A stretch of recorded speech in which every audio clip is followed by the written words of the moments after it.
আমার দুঃখের বিষয় জানেন, দেখেন আমার শখের মেহেন্দির গাছটা বাউরে বাতাসে পড়ে গেছে। কালকে কিন্তু গতকাল কিন্তু অনেক বৃষ্টি হয়েছে, বাতাসও হয়েছে।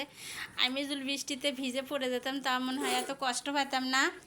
আমার মেহেন্দির গাছ পড়ে যাওয়াতে আমি অনেক কষ্ট পাইছি। মনে হচ্ছিলো যে মেহেন্দির গাছটা ভেঙে গেলে মনে হয় যে আমিও ভেঙে যেতাম। আমার গাছ কিন্তু অনেক মেহেদির পাতা ধরছে, তাই আমি বৃষ্টির ভিতর ভিজেই চলে আসলাম। সকালবেলা দেখার সাথেই যে মেহেন্দির গাছ উঠায় আগে খুঁটা দিয়ে দেই।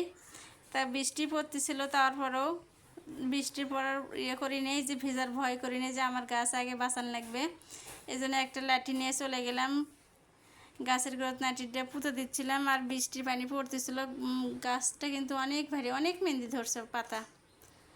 তারপরে আমার বোনের ছেলেকে বলতেছি একটা দড়ি দাও, বাঁধে রাখি। বাঁধে রাখলে শক্ত হবে হয়নি নাটির সাথে, এই জন্য বাঁধ দিচ্ছি। ওখানে বালতি সবও পড়ে গেছে, এত বৃষ্টি ঝড় হচ্ছে রাত্রেবেলা।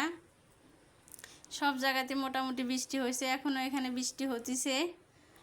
তা মনে হচ্ছে যে পড়ে যাবে ভাব এরকম লাগতেছে। তারপরে মনে হচ্ছে যে না, পড়বে না, শক্ত হয়েছে এখন বাঁধা। আমার মেহেন্দির গাছটা কেমন হয়েছে সবাই বললেন তো।